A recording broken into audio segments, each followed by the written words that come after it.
Welcome to the Tackling College Sports Podcast, the definitive resource to help you navigate your way to play college-level sports.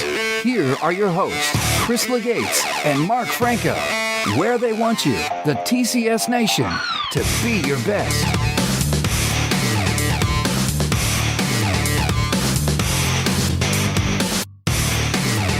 Welcome, TCS Nation, and thanks for tuning in to the Tackling College Sports Podcast.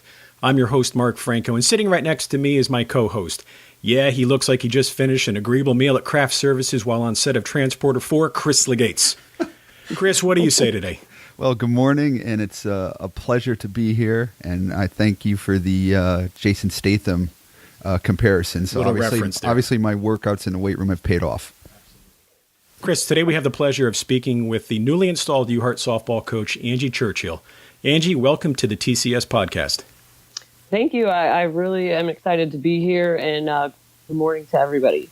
Well, obviously this signals your arrival, being on the number one college recruiting podcast in this great land. Not to worry, though. We are not as intimidating as some of the tabloids would leave you to believe. Yeah, I'm excited. This is a big step in my career for sure. See, I know. Clearly, we've launched a lot of them. So let's start right in, Angie. Can you take our listeners back to the beginning of your coaching career and how your path has taken you to the University of Hartford? Yeah, after I finished playing and graduated from Michigan, I started off as a grad assistant at Ohio University.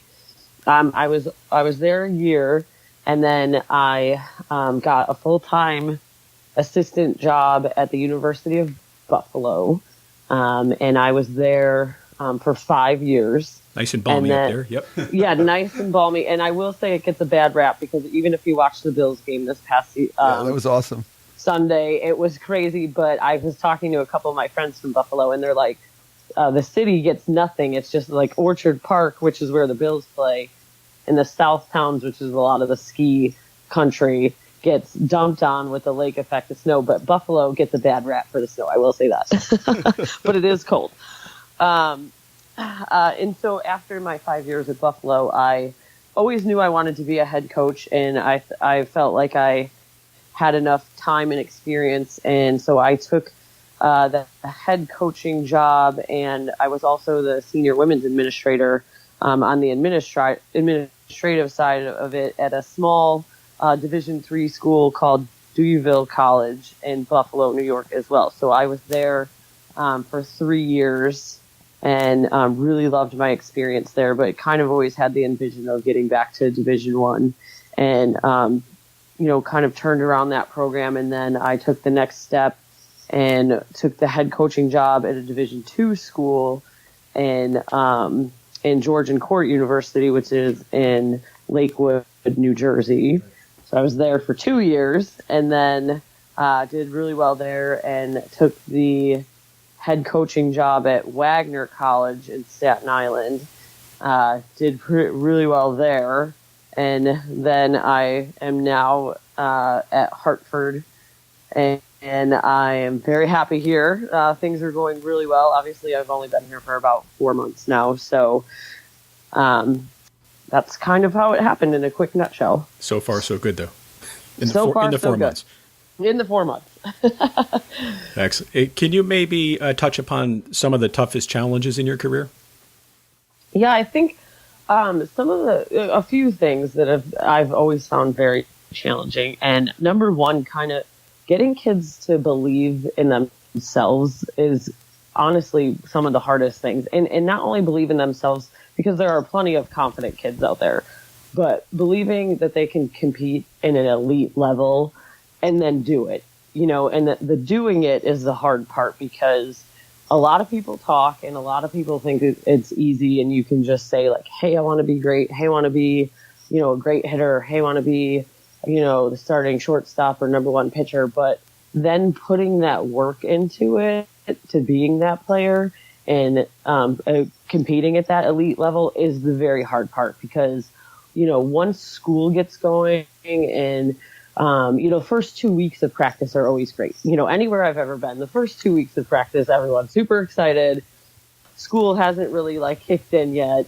And everyone's working really hard, and then after those first 2 weeks, school gets harder. People have multiple projects, papers, whatever, exams are starting to get going. People's personal lives start to get going. Hey, you might not feel 100% healthy. People are sore from like the lifting programs, all those type of things.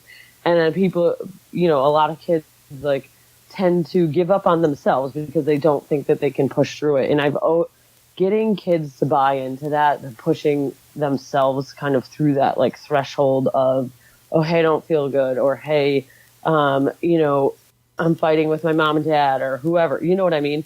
That is the hardest thing to get through, because there's no drill for that. If we want to work on hitting, I can set up some tees, or we can do whatever we need to do softball wise to get you a little bit better or elevate your game in that sense. But getting people mentally where they need to be is the hardest thing that I fight day in and day out. Do you think that's just the age, or is it the background, or the fact that maybe during high school that work wasn't put in? I think there's a lot of factors that go into it, especially this day and age. Like, I think, a lot of people growing up, like when I was growing up, or I'm sure when you guys were growing up, we spend a lot of time outside playing, right. and not on the computer, and not on social media, and not, inside or doing whatever. I walked uphill both ways. Yeah. Yeah, exactly. Or, we would, if there was no park by you, you would make one with like, hey, that tree is first base, that bush over there is second, and right. you Absolutely. would like get that competitive edge with your friends, and like think outside the box. And like now all these kids are like, need me to tell them exactly what to do all the time. And like our game is such a game of like, I can't tell you exactly what to do. Like sometimes you just got to read the play, and hey, when there's runners on, yeah, ideally we would like to get the lead runner, but hey, shortstop, if the ball is taking you up the middle and your only play is to second instead of third or wherever, like you got to take the play. It. Like I can't tell you to do that every time. You got to know it. So I think a lot of factors go into that with like, the social media thing, people not, just playing anymore. And then, travel ball, a lot of these showcases are just, show up, get your 5-6 games.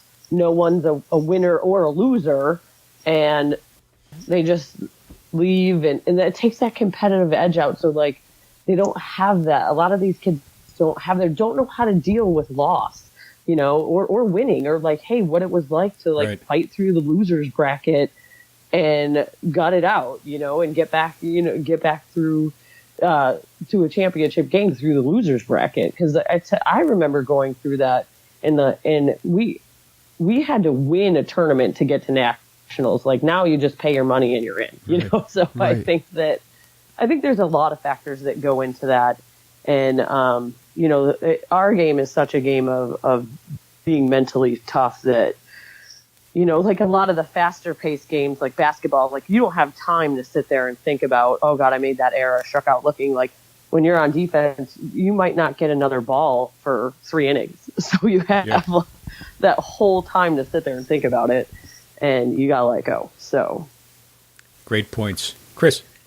Well, first of all, as a Hartford Hawk alum, welcome to the Hawk Nation, Angie. Yeah, thank you. Thank you. And as I was talking to you before we started recording, it's a group of people. We're very proud of the athletic accomplishments, so we're looking forward to hearing and seeing great things from Hawk softball, number one. Number two, both Mark and I are shaking our head here as you were talking about that. We keep talking to people, and obviously ourselves being involved in athletics as well, about the desensitizing of winning sometimes. As, I guess, a piece of advice to a first-year student athlete, how important is that transition to getting to games where every game matters at the University of Hartford?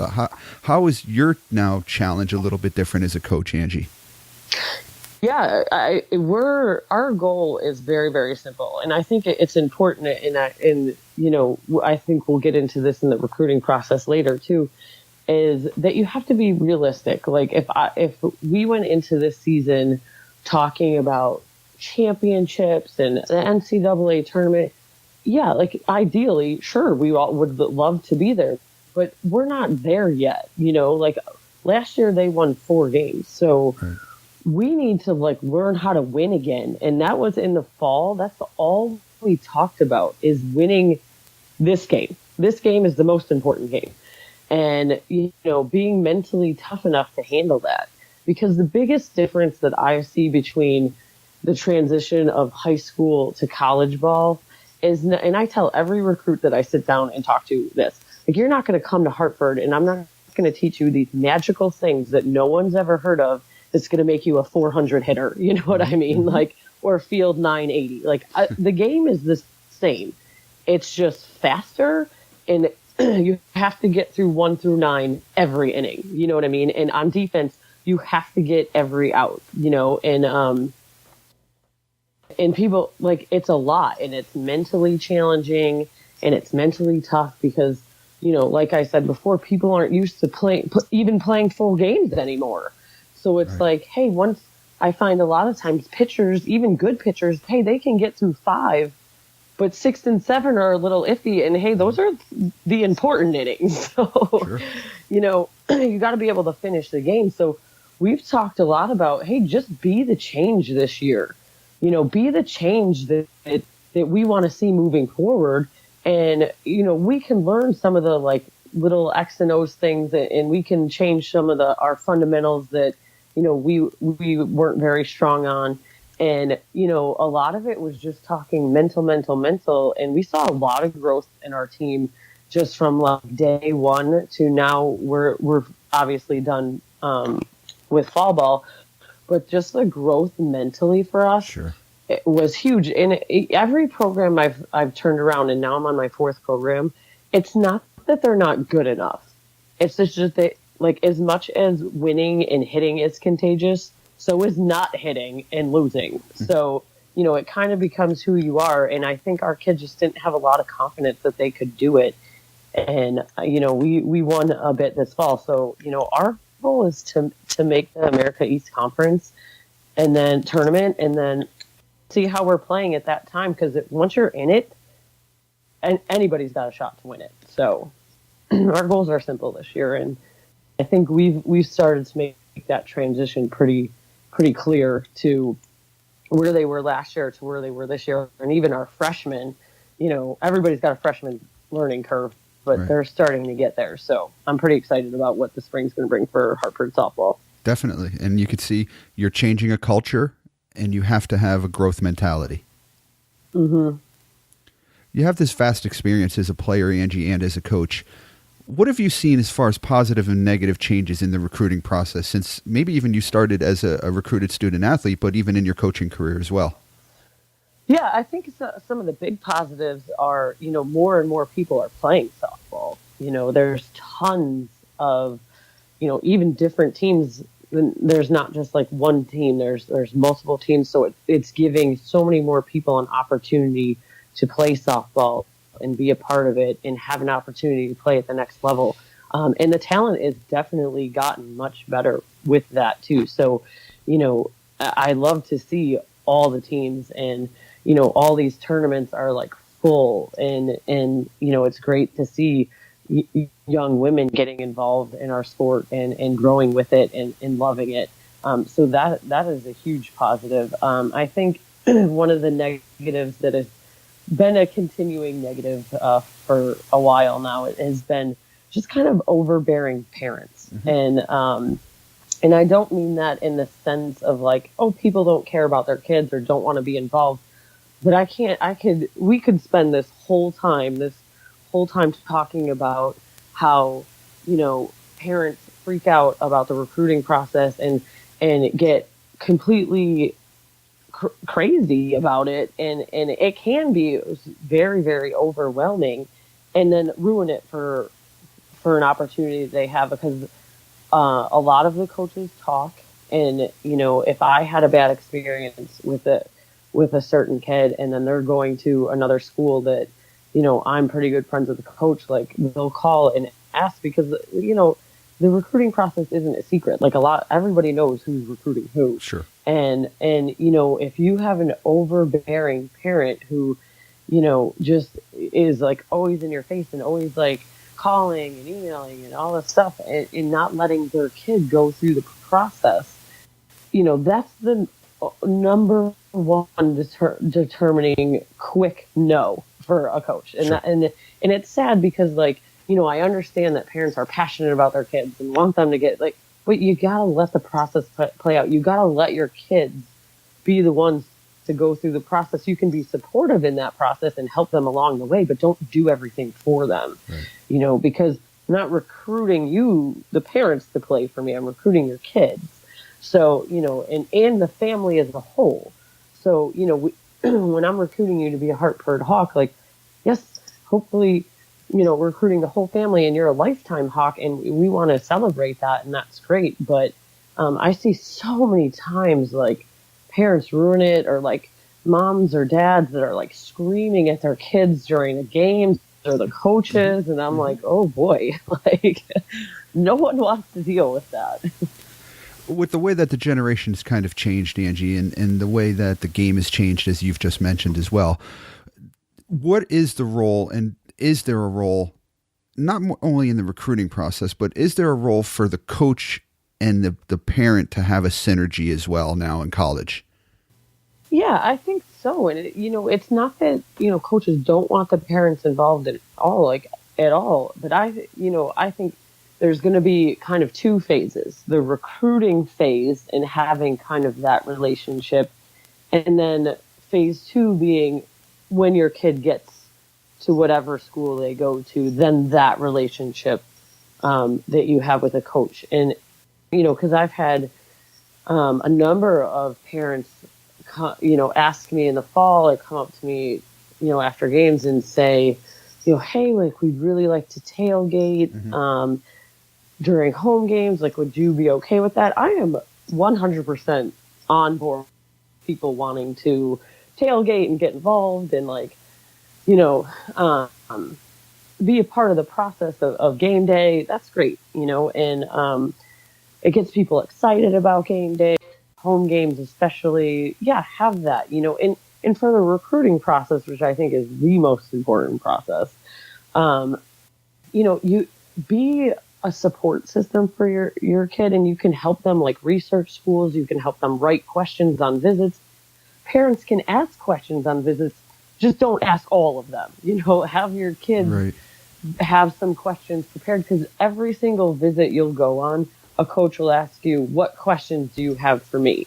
And it's important that the kids ask questions too. And yeah, absolutely, parents ask questions too. But you want to be a supportive person and hey, remind your kids every 2 weeks to be sending those emails and stuff to potential college coaches, and but don't send the email for them. You know what I mean? And don't call on their behalf. Have the kids call on their own behalf. So there's a lot of things that I see that because parents freak out that they're going to lose an opportunity, so they want to do it all. But you got to let the kids go through the process, but be a strong support system. It's not like coaches don't want them involved at all. It's just, we want to see the personality of your son or daughter too. So, try to let that shine through as much as possible too. No, it's an excellent point, Angie. The Tackling College Sports podcast is geared towards that high school student athlete that wants to continue their athletic career at whatever the next level may be for them. What do you think are some of the common denominators that all college athletes should have? Now, you touched upon a couple psychologically, but what else do you think a prospective college athlete needs to have, that it factor, regardless of the level that they're going to compete at? Yeah, I think that, some of the things are, you have to have that drive and passion to play the sport. If you don't love it and you're just kind of using it as oh, hey, I'm pretty good at softball or I'm pretty good at soccer, I'm going to use that to get a scholarship, but you don't love it, you're going to get burnt out pretty quick. And especially, it might not be your freshman year, but it might be your sophomore and junior year in college, or, how much training you're doing going into that. I see a lot of kids get burnt out. So you have to love it. And, some of the things we talked about before is you got to put the work in. Now, that doesn't mean you need to be playing softball 24/7, 365. Like I see that's the problem too, is, people think that that's all they need to be doing is playing softball. Like, no, playing multiple sports, playing, getting a break from softball too will re-energize you to be excited about softball come the springtime too. So I see a lot of people just, 24/7, 365, softball, softball, softball. And, that doesn't necessarily mean that it's going to make you better. So, if you're putting the work in, and, and a lot of that too is get a strength coach. There's so many people that come into college that have no idea how to lift or have picked up a weight at all. And, especially for women, having that core strength is huge in injury prevention. And, if you want to be a better hitter, like, you have to get into the weight room. And, that's something that I think really gets overlooked by people. I'm not saying you have to spend a ton of money on a personal training coach, but, there's plenty of avenues online that you could look up, certain workouts that, as long as you're doing something, that will go a long way too. So I think that gets overlooked a lot. Mark. Angie, are there any current trends that you like or either dislike as it pertains to women's softball? Yeah, I think some of the things that I don't like are that we're trying to make our game faster. And I know I've touched, and that's at the college level and at the travel ball level. And I know that, I said before, like, we're going to these travel ball tournaments and, there's an hour and a half, hour 20. I've even seen hour 15 drop dead time limit. Mm-hmm. And, that's it. And like, I get the point that you're trying to get as many games in and as many people seen, but they don't, like, people aren't finishing games anymore. And it takes the competitive edge out of it. And, they're saying like, okay, last batter, and no one even knows what the score is. And, and I don't think our game is that slow that where we need to be speeding up. And even at the college level, like, we passed some rules in the recent years that, like, limit our timeouts, that, we can't, the kids can't, like, throw the ball around after strikeouts and, like, meet in the middle and do their little high five out things that, like, people love to do. And it takes the, like, fun out of it, and our game isn't that slow to where it's like 3-4 hours a game, right? Why are we trying to speed it up? So, I really don't like those trends. And, I'd like to, see that kind of go in the other direction. And, so, some of the positives that I see is, obviously softball's back in the Olympics. So that's huge for us. Mm-hmm. And huge for our sport. And, even the NPF, the National Professional Fast Pitch League, has grown quite a bit. And now they have a draft. And that's pretty great for our league, and creating so many more opportunities for young women coming out of college. And even if they don't necessarily want to play professional softball for that long, or, stay in it for that long, it's been giving a ton of people career opportunities in, like, broadcasting or ESPN or, like, the, SEC network, the Big Ten network, like, those kind of avenues that people want to get involved with. So it's been creating a lot of great career opportunities for people too. Excellent. Chris? Angie, we've often asked coaches on this podcast what their take is on a 2 or 3 sport athlete. Back in the day, mm-hmm. when I played, a lot of times there wasn't just focus on 11 months or 12 months on soccer, which was the sport that I played, but kids played 3 months of basketball, 3 months of baseball, 3 months of soccer, and you had a more maybe well-rounded athlete. What's your take, let's say, on the multi-sport athlete? I have a very strong take on that. Please play different sports. I tell kids that all the time. When I was a 3-sport athlete. Almost everybody I grew up with was a 3-sport athlete.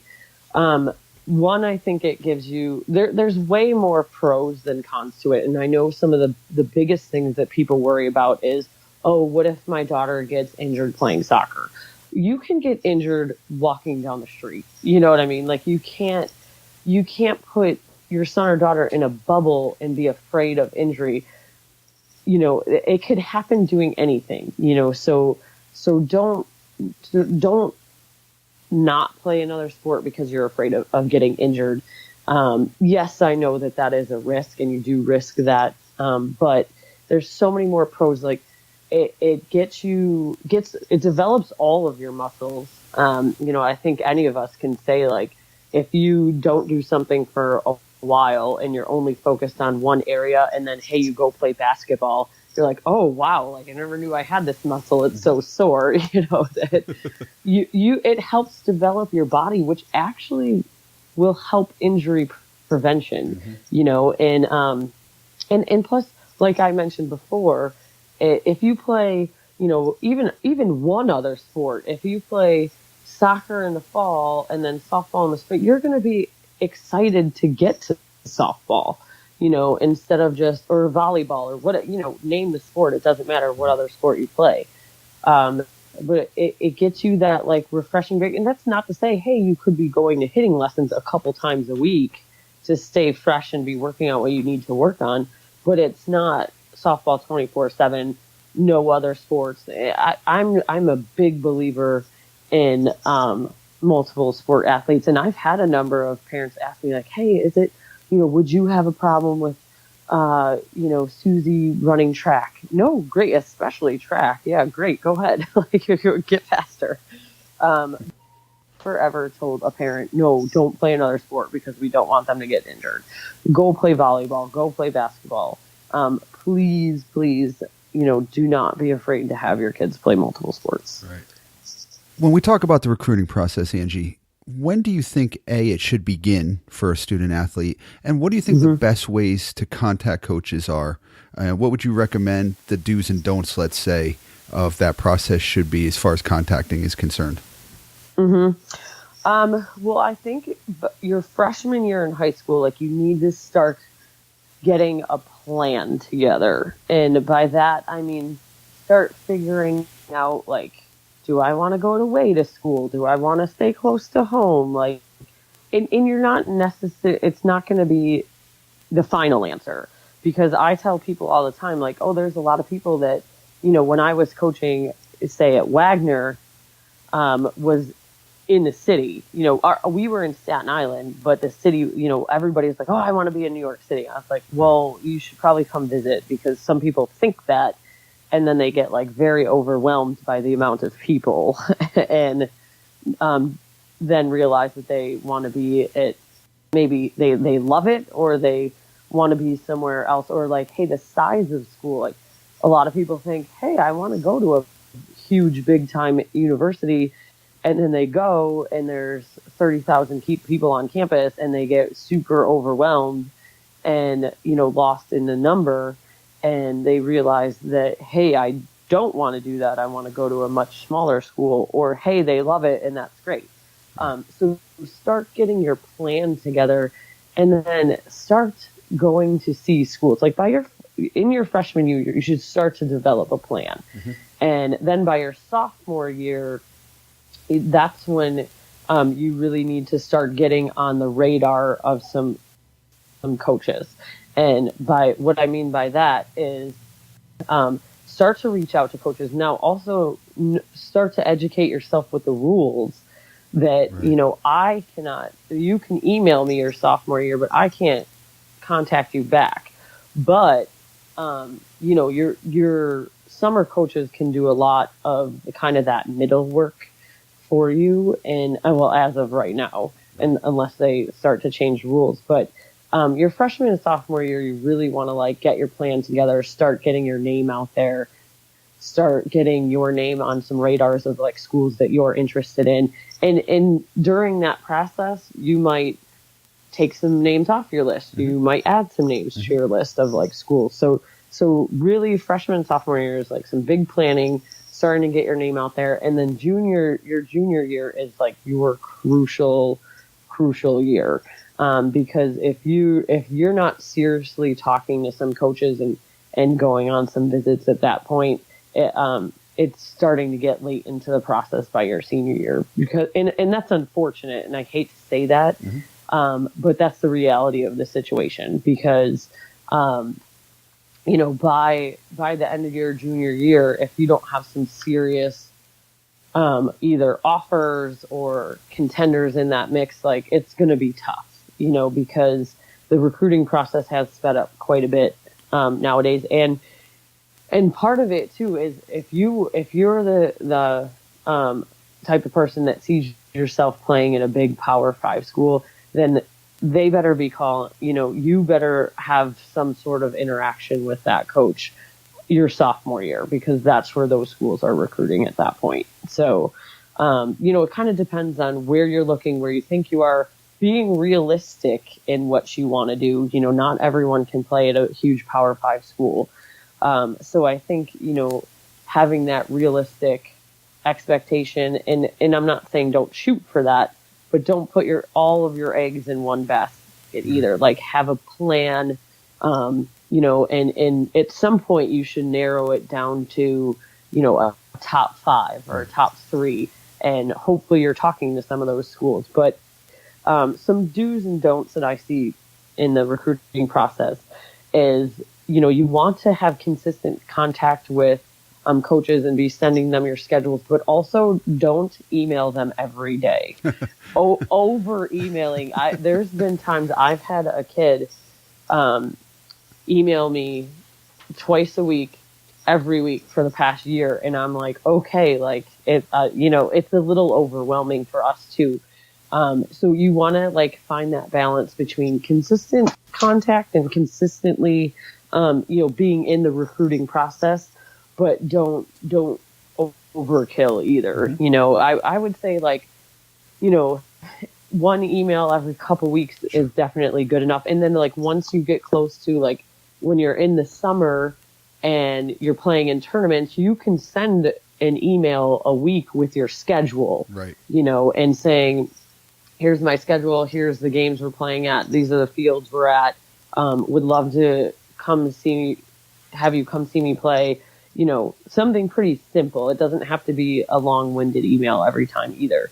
And this is crucial. And I really want to, make this point for kids that are just starting to get into the process, whether it's, younger kids or, hey, you're getting a late start in the process. When you send an email to a coach, do not put "Dear Coach, come see me play," nothing personal in it. Take the time to research the school, know my name, because I tell you what, if I get a "Dear Coach," 9 times out of 10 I'm deleting that email, because you didn't even take the time to know my name. Spell my name right. That's another get your name right. Dear Coach Adams. Yeah. Yeah, right. Get your name right, and also get your school right. Exactly. And here's people always, the number one question I get out of every recruiting thing I've ever done is what will get a coach to come see me play? What should we write in an email that'll get a coach there? There's no magical thing. I can't say, hey, write these exact words and every coach will come see you play. But there's a lot of things that you can do to separate yourself and make your email stand out. Okay. One being putting my name on it. B, doing some research on the school. And hey, know the mascot. Throw that in there. That's always a big thing for me. I'm like, wow, they know our mascot. They obviously went on our athletics website. Know a little bit of, it isn't a bad thing to know the assistants' names, those little things. And because those little things that'll take you, maybe an extra 5 minutes of doing a little bit of research will set you apart. Because I automatically delete emails that don't even have my name on it. Mm-hmm. And then, if you have a skills video, put that in there. Say your name. I've actually had people write me an email and don't even put their name in it. And I was like, I don't know who you are, delete. Put your name, your graduation year. Cause like I said, there's sometimes, depending on what year you are, I can't email you back.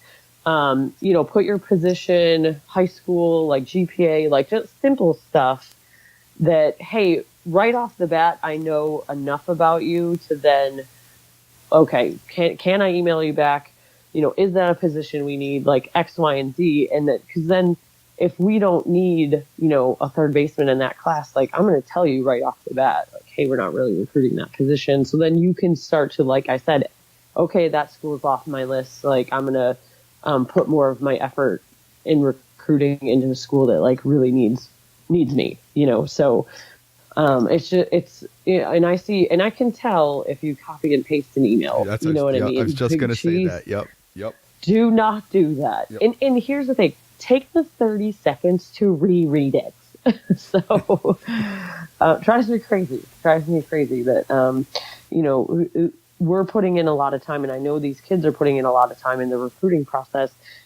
Go spend the extra time to go a little bit above and beyond, and that will help set your like I got an email a couple weeks ago from a student athlete that I never even heard. I didn't know her at all, and she wrote me an email, put my name on there, put our school on there, and she was like, I'm really excited about learning about Hartford softball program. I can see that you really turned around Wagner's program, and you had two 20-win seasons. And I was like, wow, this girl did her research. I was like, that's really impressive to me. And I emailed her back, and I looked her up, and you know what I mean? Sure. I had no clue who this girl was, but like those little things like really impressed me. So, hey, at least now, yep, I'll go to one of your games. That gets me to come see you. I don't know if it'll work out, but you know what I mean? Like, at least it got us into the next step of the recruiting process. Put an effort in. That's all. Exactly. Quick spin-off question to this, Angie. You talk about doing the research and the little things. Shouldn't there be even a research process in watching the team play? Because maybe you just can't play at that level, or maybe you find a level to be like, okay, I can do well here, or I can even go to a higher level. There's a lot of misconceptions, I think, between players and parents about actually what level a player can play at, no? Yeah, absolutely. Like, that's like, figure out where you want to go. Hey, if you want to play at a Michigan or Florida or Oklahoma, like, you better, if you can't go see them play, like maybe you're not close to them, you better watch them on TV and say, hey, can I compete with those girls? And that goes back to being realistic about it. It's great to have and if you have that ability, great, go play at that level. More power to you. It's an exciting experience. But, also be realistic of your ability and where you're at.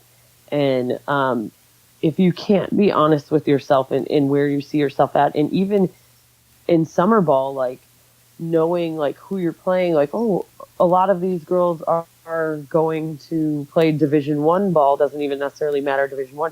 Am I competing with them? Right. You know what I mean? Right. And oh, this pitcher is going to play Division I, like, am I hitting her? Like, is this, you have to be realistic. Like, I'm a really big believer that yes, there is a place for everyone to play.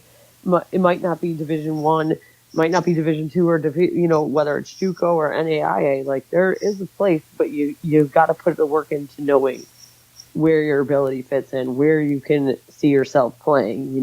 And sometimes it's a hard thing for people to be honest with themselves about. And then, again, I see I've had a lot of people tell me, oh no, I really want to play at UCLA. Okay, well, good luck, and that's great if you do, but if you don't, like, don't put all of your eggs in one basket. Like, have some plan. Like, hey, school A is your dream school, but have a B, C, and D just in case that doesn't work out.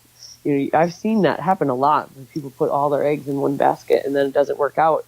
And now they're calling me, and I was like, oh, like, we already moved on, so it's tough. Yeah. Mark. Well, this is the student athlete's favorite topic. Yeah. Social media. Can you speak about it and your dealings and effect on recruiting, and maybe if you've got a story or two? Mm-hmm. I actually have a couple really good stories about social media.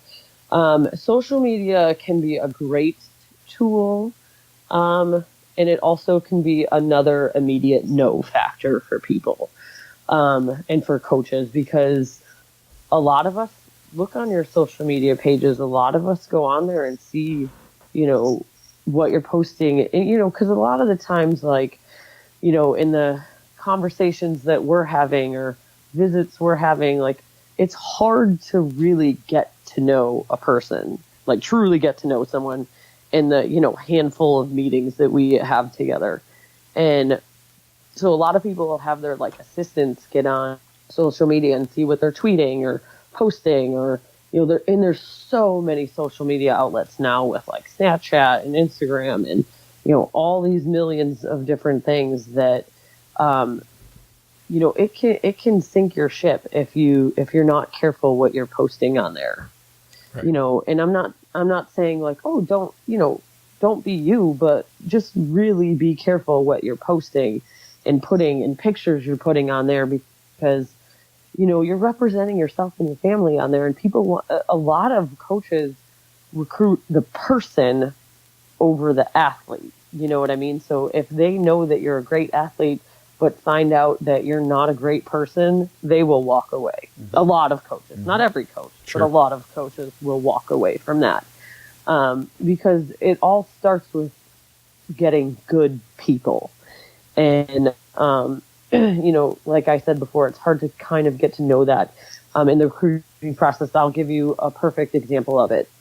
I won't mention any names or what school I was at when this happened, but and it's not like you don't have to always worry about coaches checking, because a lot of people make their page private.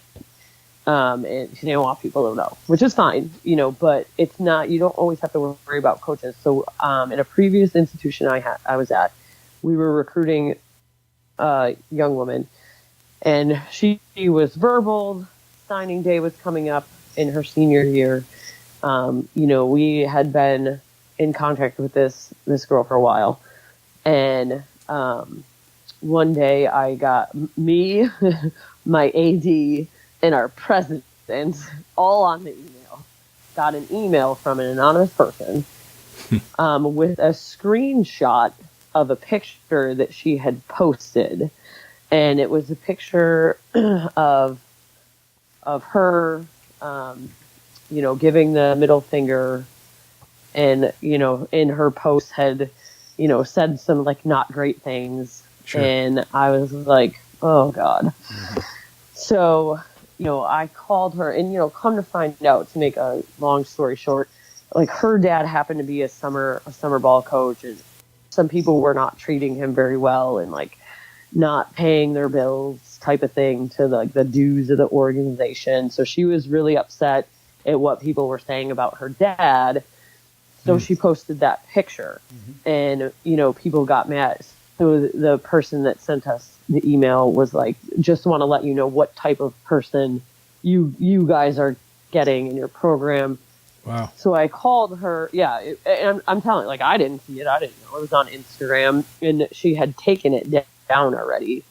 And, so I called her, and I talked to her about it, and she was like, Coach, I'm so sorry. I got caught up in the heat of the moment. I was just protecting my dad.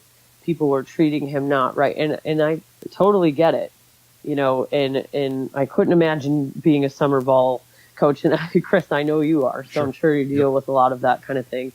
But, there's different ways to go about it, and it's kind of that theory of always the retaliation person gets in trouble. It's not typically the person that starts it. Right.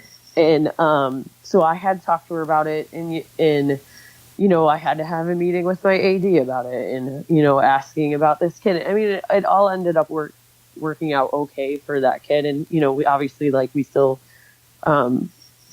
kept her on, and she signed in the NLI signing period. But it was a real strict learning lesson for her, that because the person had screenshotted her post. And anybody can screenshot anything these days, whether it's a tweet or a picture or whatever. That's right. And so she almost, and I gave her the benefit of the doubt that, hey, she was sticking up for her dad. This hasn't been happening with her, so, we talked about it, and I was like, you really got to be careful, what you're doing. And I get you're mad about X, Y, and Z, but there's better ways to go about it than this. And this isn't who you want to portray, who you are. You know what I mean? And she was like, no, I know, I'm so sorry. I really embarrassed myself, type of thing. And, it was and she was very upset about it. And she was like, I can't believe someone would do that and send that to you guys. And I'm like, yeah, you would be surprised what people send and screenshot and, quickly be, to try and ruin someone's image. So you really, really have to be careful with what you're posting and putting online. And luckily for her, it worked out. But I've known a lot of different cases. I mean, especially with social media now and nowadays, a lot of the hot topics of like bullying and, that type of thing that are going on, that you'll lose a scholarship pretty quick if you don't really think about what you're putting online. Yeah. Chris? Angie, one point we try to get across to our listeners is that you do not need to spend a lot of money in the recruiting process. But if you were to spend a few dollars on it, what do you suggest that a family of a student athlete and a student athlete should invest those dollars? Mm-hmm. Well, a couple things not to spend a lot of money on is recruiting services. There's so many now. They're pretty costly. Mm-hmm. And I cannot tell you how many emails I get from recruiting services. And honestly, they just get deleted. Right. And that kind of goes back to the personal touch. If you can do all of that work on your own, yep, it takes time. So I really wouldn't spend too much time on recruiting services. And one big thing too is these fancy edited skills videos. Yeah. Do not spend money on that. Right. I don't care what music you're fading in and out of switching from drills. You can honestly just send a simple video from your phone and you don't need to edit it. If you have a bad swing, that's okay. Or if you miss a ball or make an error, that's okay. I want to see. I'm not naive enough to think you don't make any errors. So, just leave it in there and do it simple. I mean, especially for softball, I don't need to see base run either. Because people are like, oh, look, this girl ran 2.5 down the line. First of all, you don't start off home plate from a track start. So that's not how we're timing it. So, I'm not real big on that. So you don't need to, go home to home. Like in college, rarely ever are you legging out a home in the park home run. So, really really just need to see some hitting, defense. If you play multiple positions, definitely put that in. But you could do it as simple as from your phone and do it that way. So people don't spend hundreds of dollars, right. On making a fancy video.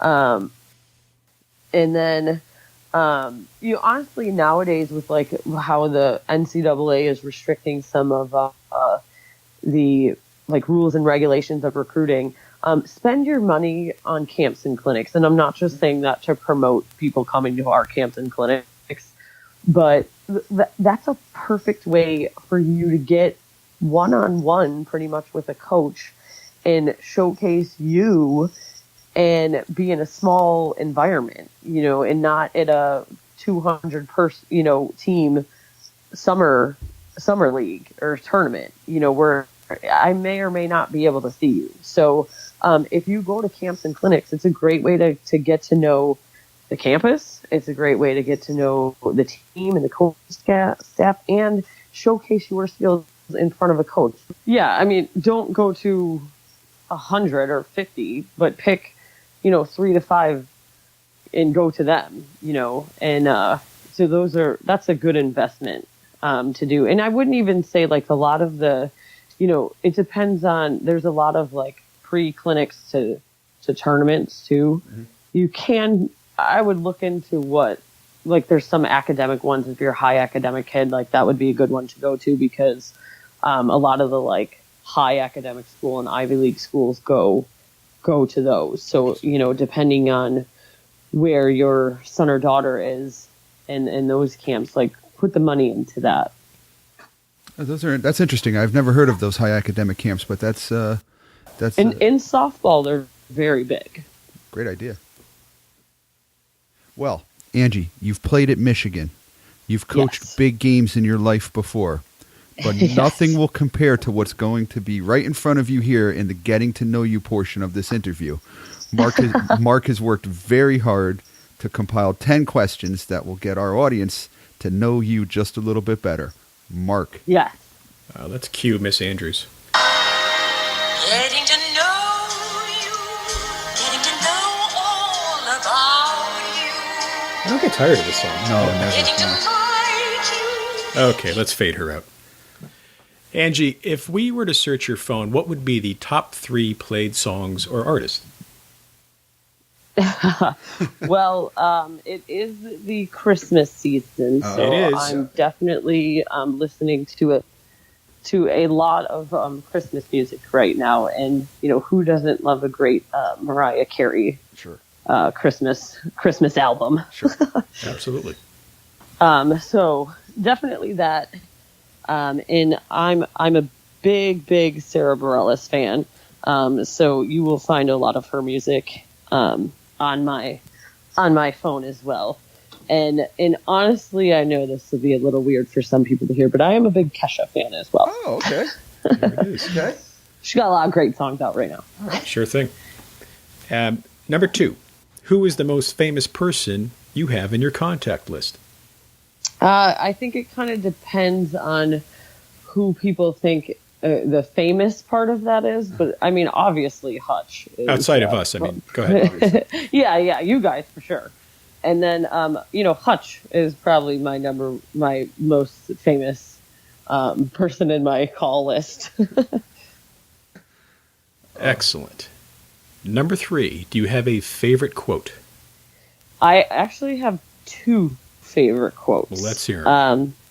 So the first one is by Gandhi, and it's be the change that you want to see in the world. Yeah. I think that's an amazing quote, and like Great when you one. really sit down and think about it, it's good. And then the other one, I'll have to apologize first. I can't remember the name of the speaker that I was at that said it, but this quote like really hit me hard. It's there's no one day without day one. So if you think about that, That's interesting. I like yeah, right. I know. I was like when he said it. So it was I was actually at the NCAA forum like 5 years ago, and they had a motivational speaker in there, and I can't remember his name. I could probably look it up, but he said that, and I was like, wow, that's true. Yeah. Yeah. There's no one day without day one. I do like that one. Yeah, I like that. Yeah. Number 4, can you give the listeners a little known fact about yourself? Yes, I'm a foodie, so I am a big foodie and like love restaurants, and I also love cooking. I have quite the cookbook collection. So, Wow. Any favorite food that you like? I'm really big on Mexican food. I love Mexican food. But I love all food. So There's not much discrimination there. Yeah, there's not much discrimination. I will try all different types of food. I like spicy food, so all foods, seafood, chicken, beef, anything. I like it all. So have you found a hot spot yet in West Hartford Center? I have not yet. I haven't had a ton of time to get out.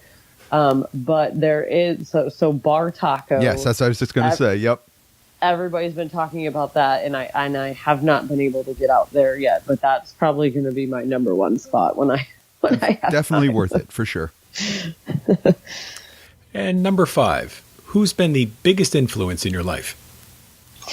I mean, I think my family has been a big influence in my life, and in kind of shaping the person I am, and giving me all the tools that I've needed. And I mean, outside of my family, honestly, coaches have been a big part of my life. And I say this a lot. Outside of your families, and you're an athlete, you spend a lot of time with your coaches and your other teammates. So, I've been blessed to have a lot of great coaches in my life, and and I think have helped me get to the point where I'm at today. So, and that's from like, hey, obviously Hutch and Bonnie and Jen Brundage have been a big influence in my life and in shaping who I've been like later in my life. But even like my high school and travel ball coaches, they've been a great influence to me. Perfect. Number 6, if you could have dinner with anyone dead or alive, who would you choose? Number 1 being the late, great Pat Summitt.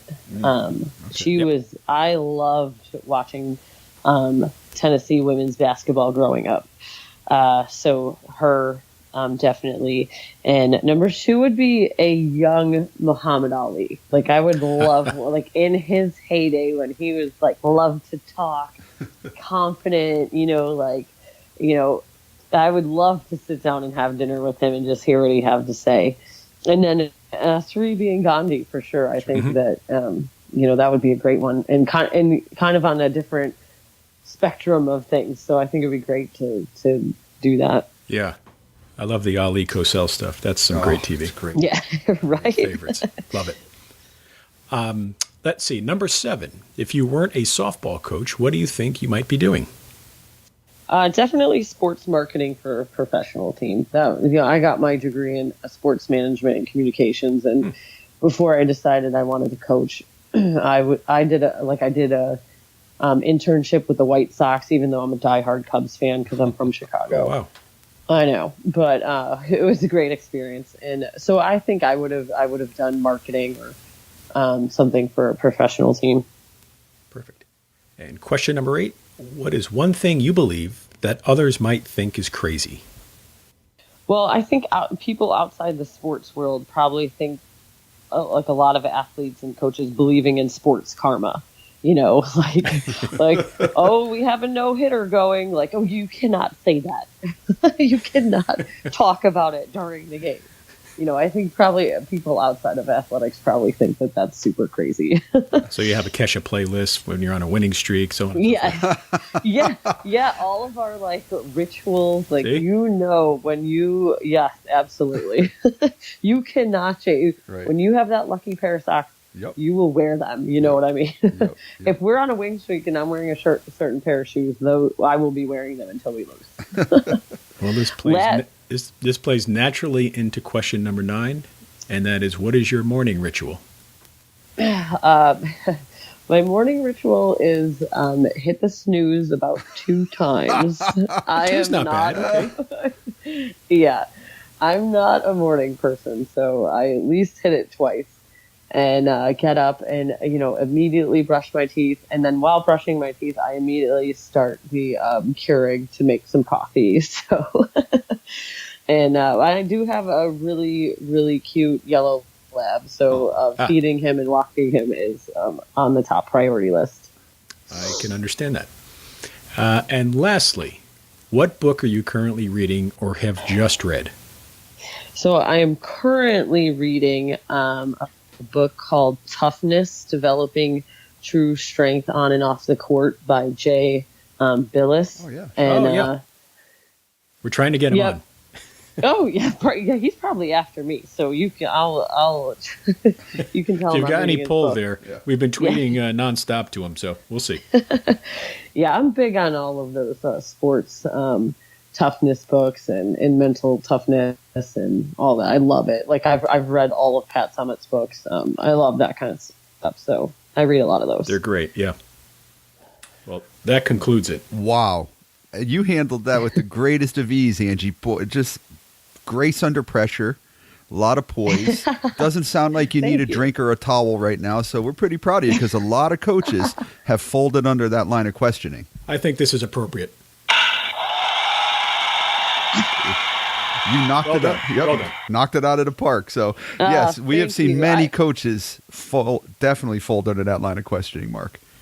Yeah, I love doing this. So, if you guys ever want to invite me back on, I will 100% do it. But just not in the morning. Just not real early. Here's my final question for you, Angie. What are some of the biggest mistakes and, let's say, myths that you think exist in softball training? And what do you think maybe are some wastes of time? I think some of the myths are that you need to train all year round. Like, I definitely don't think you have to do that.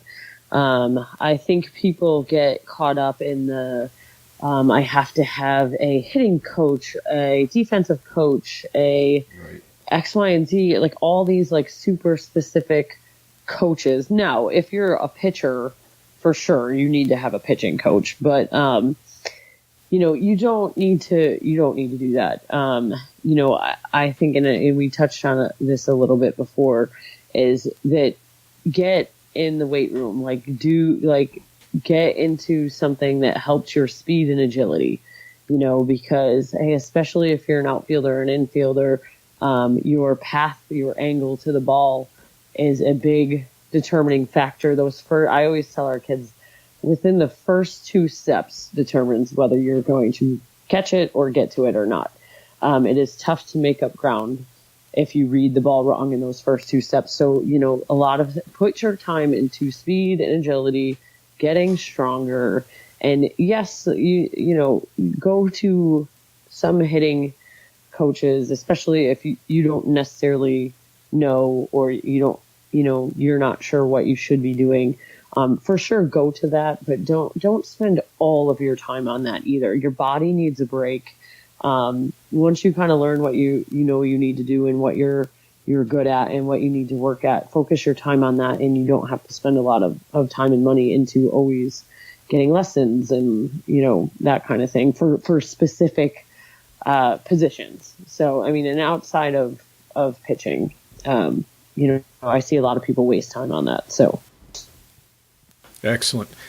Angie, we've basically come to the end of our session here, but before we let you go, is there anything you wish to promote today? And then also, if you could let listeners know the best way to get in touch with you.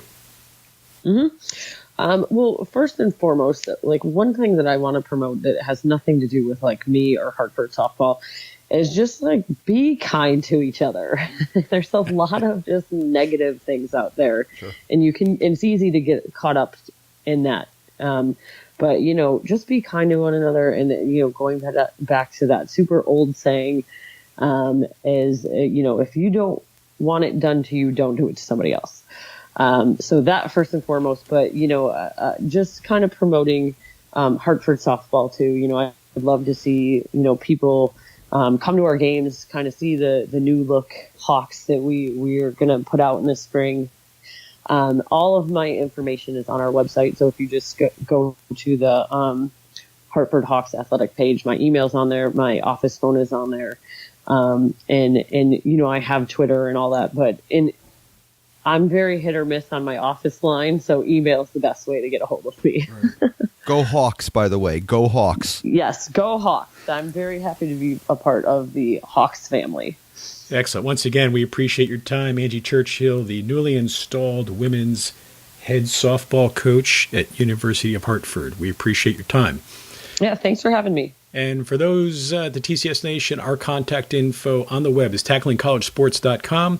Make sure you sign up with your first name and email to be included in the Friday Five. All the cool kids are getting it every week, every Friday delivered to their mail, free of charge. Our email is tacklingcollegesports@gmail.com. Facebook.com/Tackling College Sports, Twitter @Tackling College, Instagram Tackling College. And until next time, be your best. Be your best. Your college sports future awaits. So join the TCS Nation and be your best.